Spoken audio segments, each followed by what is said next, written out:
Today's guest is the president of the Laurier Teachers Union, Stephan Éthier. Stephan grew up in the Sainte-Thérèse area.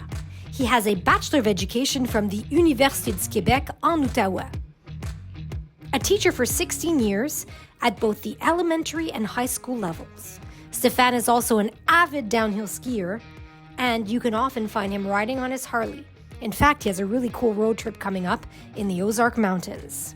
He lives in Lachute with his wife, Anne-Marie Rubottom, who is also a union advisor at QPAT.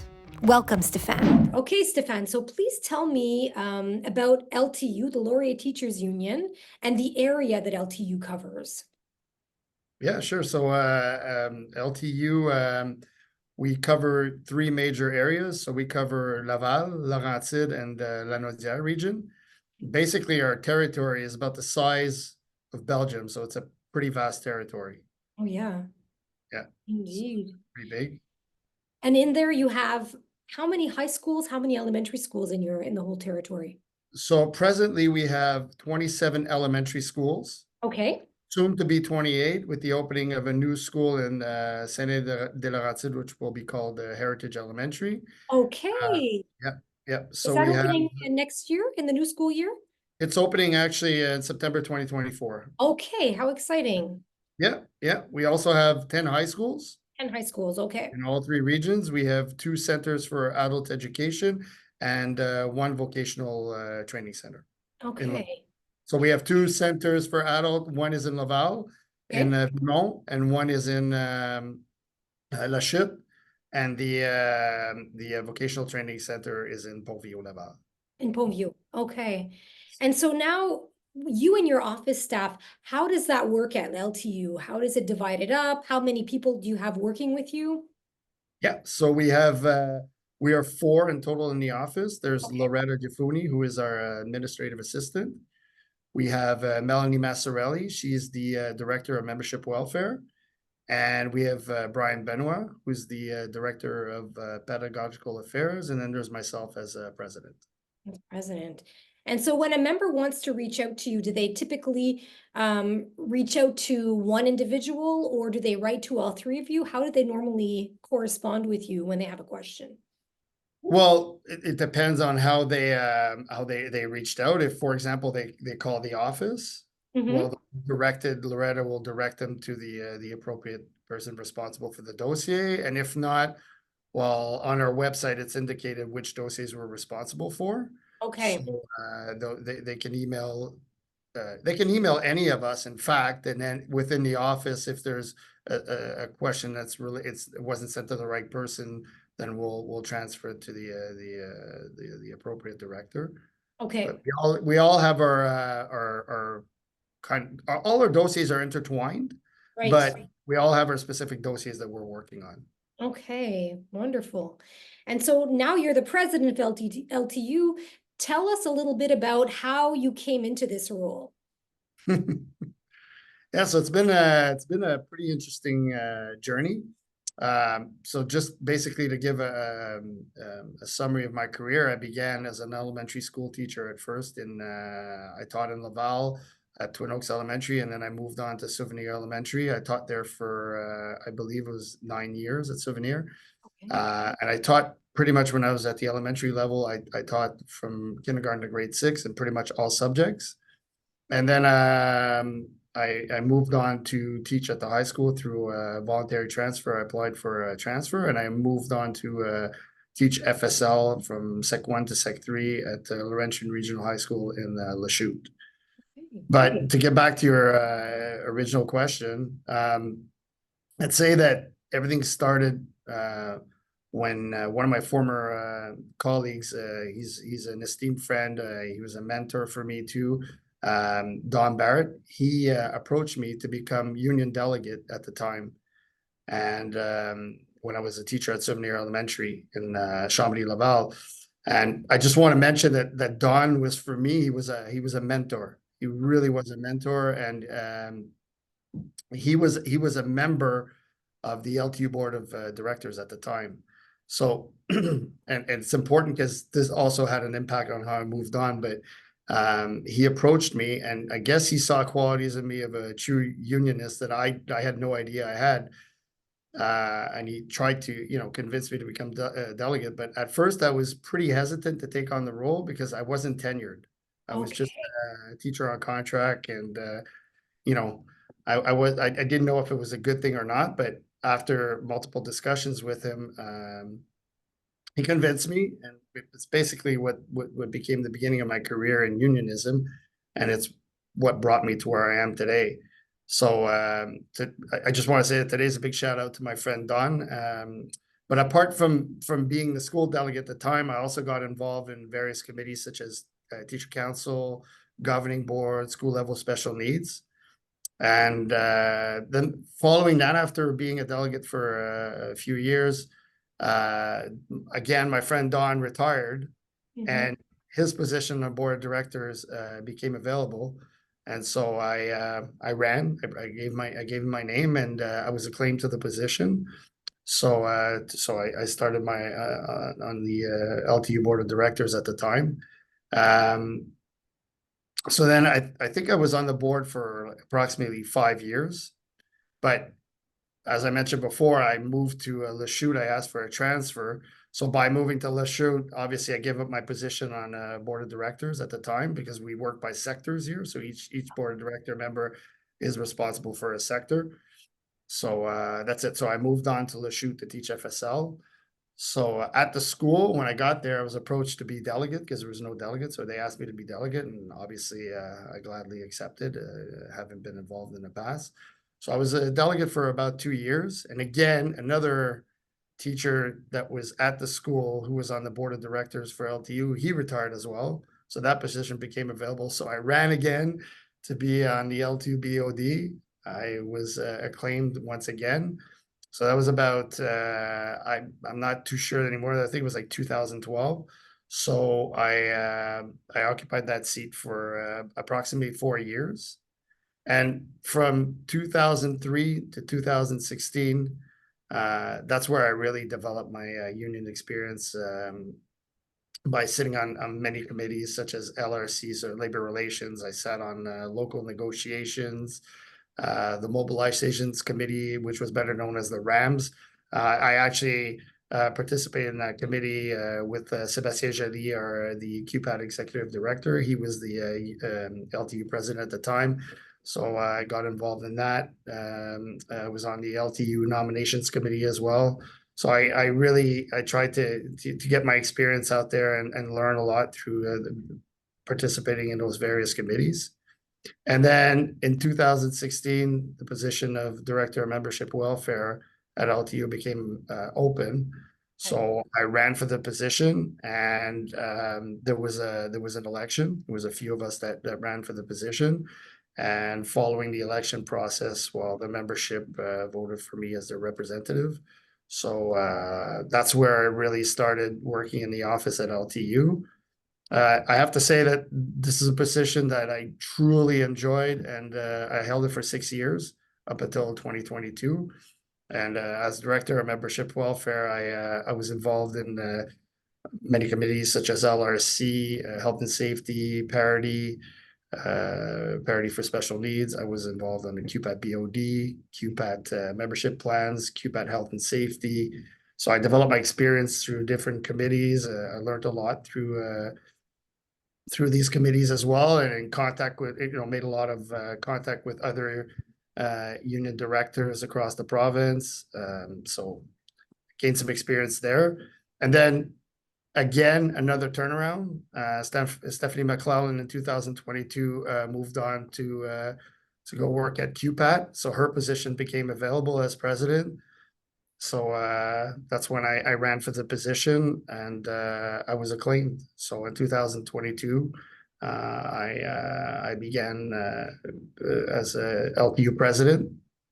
So as president, obviously I continue to sit on local committees, but I'm also a member of the QPAT executive right now. Since this year is my first year as QPAT executive. As well as a local and provincial DPR committee also, which in the past I was involved in the local DPR, but since I became president, I started getting involved in the provincial DPR being dispute prevention resolution for conflict in the workplace. And yeah, that's pretty much sums up my my journey up to now.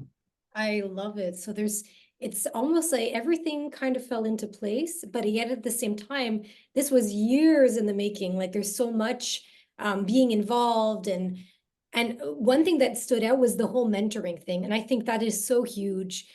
Yes, Sometimes a door opens just because someone thinks of us, and that it's so important, the whole notion of mentoring. And I'm so glad. Thank you, Dawn. yes. Thank you, Don. Thank you, Thank Don. Yeah, you. Indeed. Wow. exactly. Wow, it's amazing, eh? It's like one after another, and now to being the president of the Laurier Teachers Union. Exactly. Yeah, it's been quite the journey. Yeah, indeed. And when you look at all of that and with your everyday interactions with teachers, for you, what do you wish more teachers knew about the union and the role that the union plays in their professional lives that they may not know if they weren't necessarily involved the way you are? Yeah.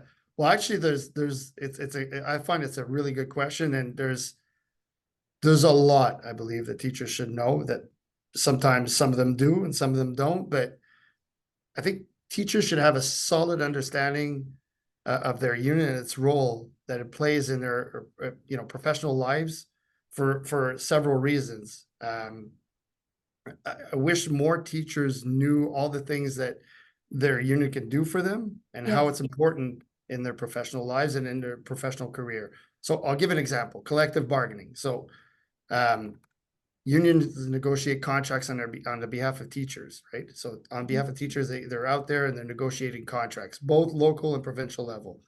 And what they negotiate for them is, their working conditions, their salaries, their pension. So all these things are super important for the aspects of their employment. Teachers should be aware of what is negotiated on their behalf and how it impacts their life regularly. In terms of consultation also, and I think this is an important point, because with the last round of negotiations, we received a lot of questions afterwards with teachers saying, well, why were we part of the common front? Why were these elements not negotiated or as points of negotiation or demands that we should have had? But consultation it's a really important process, and we did have a consultation process prior to going into negotiations. So teachers were consulted on various points prior to going into provincial negos. So I think it's important that they know this, because it really they need to voice their opinion. They need to voice, what working conditions they are looking for moving forward. Yeah, at the consultation process, because afterwards, Yes, once it's said and done, there's nothing we can do about it, right? exactly. So it's important that they voice, that they give their opinion when they're given the opportunity to give some point, not like to vote on certain elements or to Yes. give the recommendations. Yes, So absolutely. Yeah, that's a huge one. yeah, It's a huge one because they always say hindsight is 20/20. So afterwards, when you look at it and say, hey, this would have been good, it's like, yes, absolutely. And that's why for sure, like our negotiators as well, like that's the tool that they need. They need they need what the teachers want. What they have put on the table is what they're going to bring forward. So consultation is exactly. huge. Absolutely. Exactly. Then there's also the representation. Mm, So, unions provide a collective voice for workers. And this is not just in teaching, but I'm just in general, that's what unions are for, right? They provide a collective voice for workers in interactions with the employer. The representation can range from addressing individual needs or individual grievances to advocating for broader changes in the workplace, workplace policies and practices that have an impact on the entire membership. Because as a union, we represent individuals, but we also represent the entire membership. So that representation is really important. And I'll just use an example. So as a union director, when I came in as a director, but also as a president, it's always been one of my priorities to ensure that teacher rights are respected, and that teachers have a healthy and safe working environment. So in terms of, I'll just use like the example of health and safety. So in terms of the health and safety aspect, it's one that here at LTU, we continuously try to improve for all our members, continuously on a regular basis. And I've been in meetings at QPAT, and I always raise the concerns of some of the working conditions that our members have, to go through on a regular basis. And to be honest, because we're on it so much, because we fight for it, it's proven to be a great plus for our members, but it's also proven to be a great challenge for us to address certain matters. So, for example, the increase in students with special needs, the shortage of personnel has been a big challenge as well in addressing some of these matters.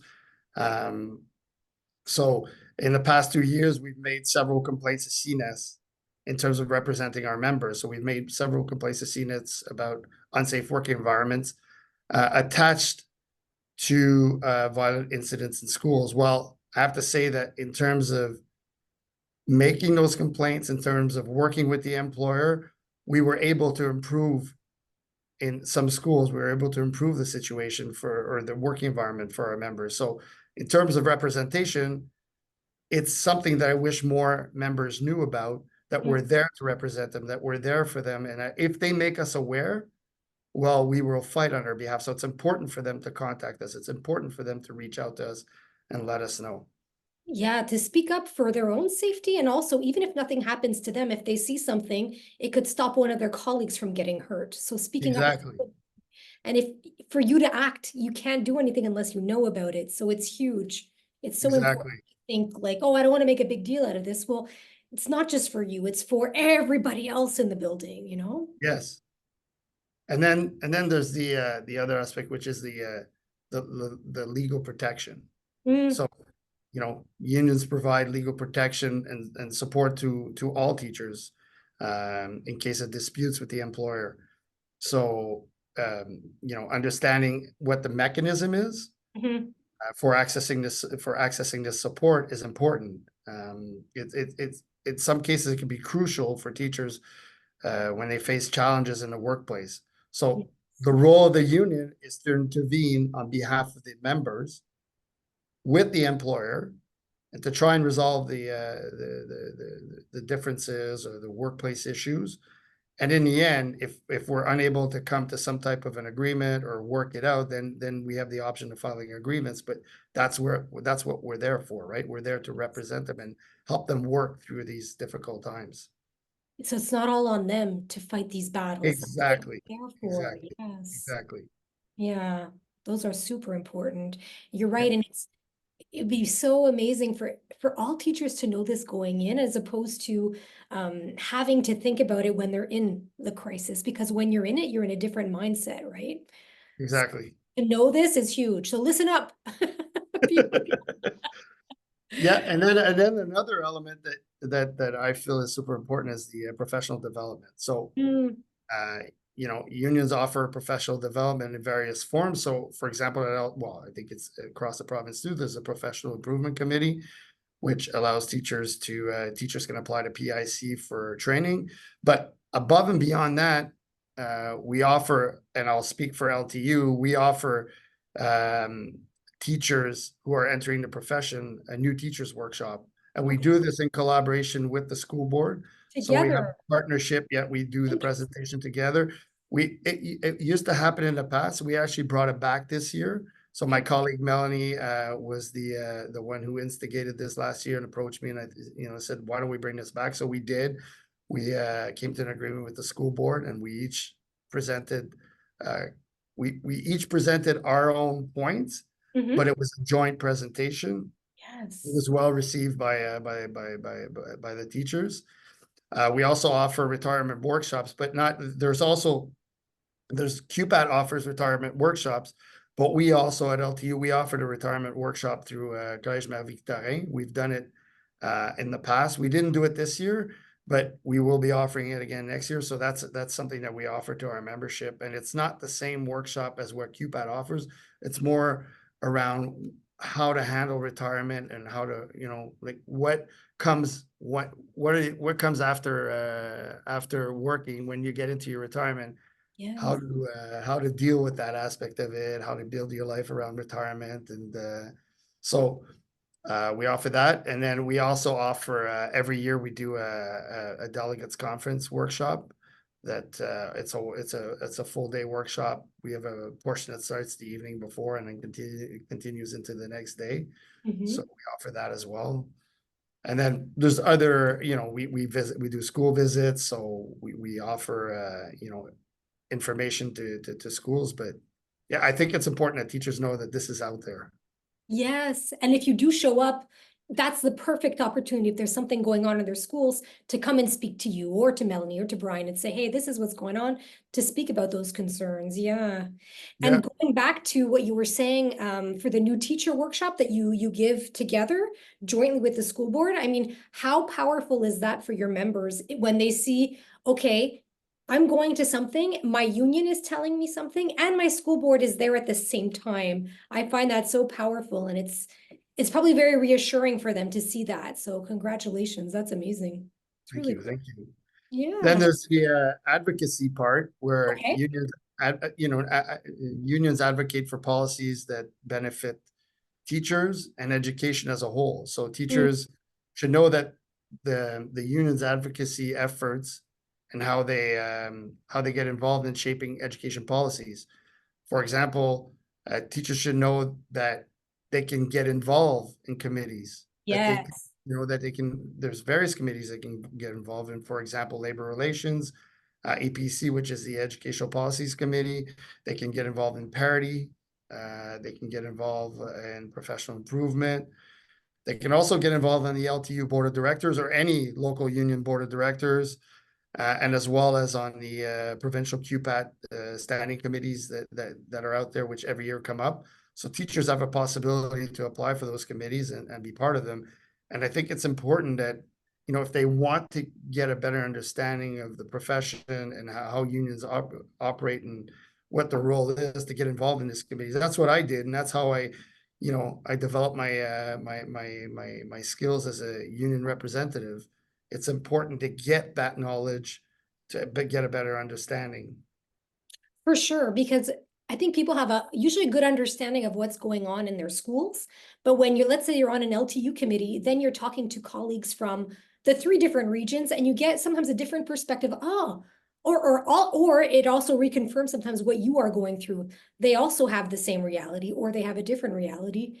And on the other scale, on being on a QPAC committee, there'd also be like, I get to talk to colleagues from all across the province, so it's really cool in that way to hear different voices, for sure. Yes. Yeah. Yes. Yeah, and you make connections too, right? Totally. You make all these connections. Then there's the whole political action, which is what we just went through, right? With the last round of negotiations.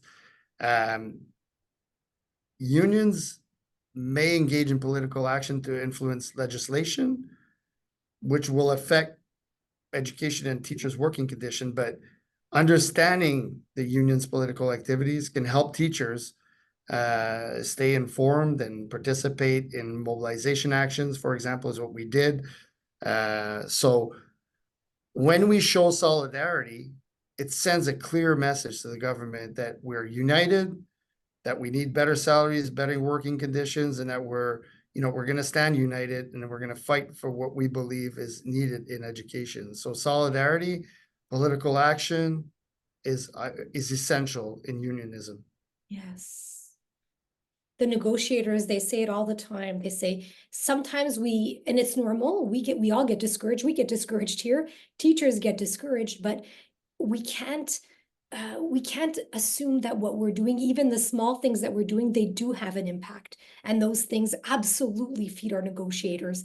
Also, those things come out in the media, so that helps us as well. So all those little things do make a difference, 100%. Yeah, and I always say, you can sit there and complain and say nothing's happening, or you can be out there, you can be engaged, you can, do the best that you can and try and get the best outcome possible. Yes. But being united shows strength, and it showed it in the last round of negotiations.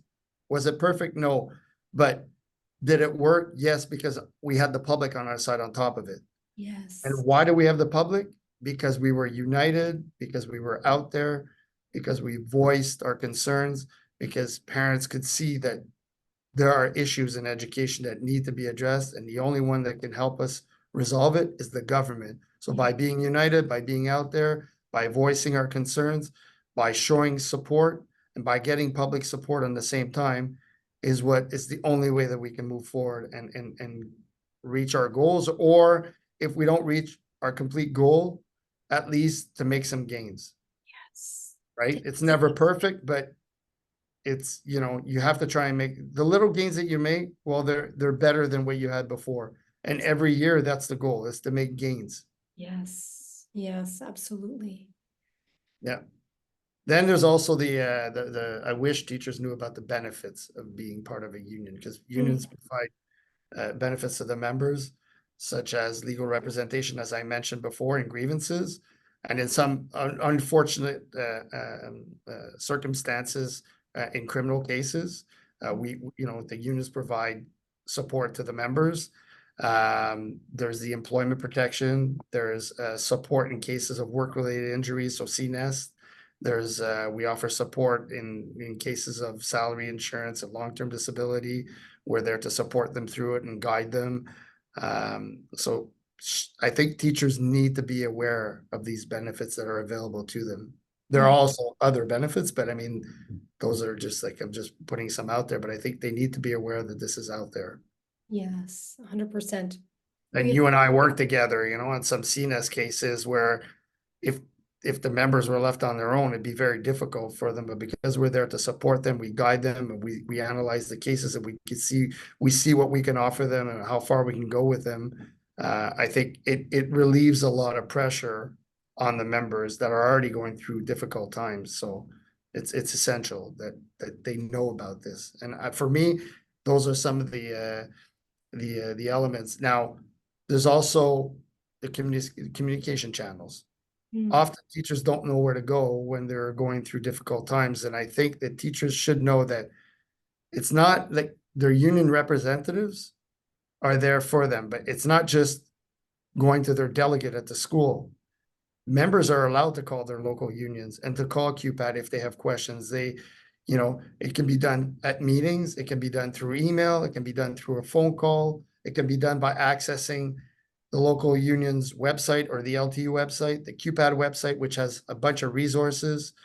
But it's important that teachers know that they can call the union at any time when they're unsure of something. They should do that, because it's the only way that we at the union can be informed of a situation and that we can intervene or offer them support. If we're not aware of it, if we're not aware of an issue, well, we can't intervene on their behalf. So I think it's essential that they know this.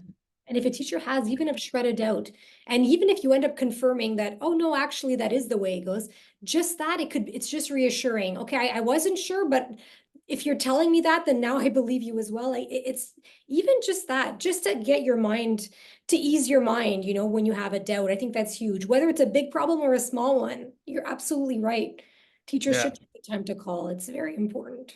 Yeah. And then the last point I think that I would like to mention is, it might sound silly, but I wish more teachers knew about the collective agreements. Yeah. There are two collective agreements, that there's a provincial one and there's a local one. Yes. And they're intertwined, but they're distinct. Okay.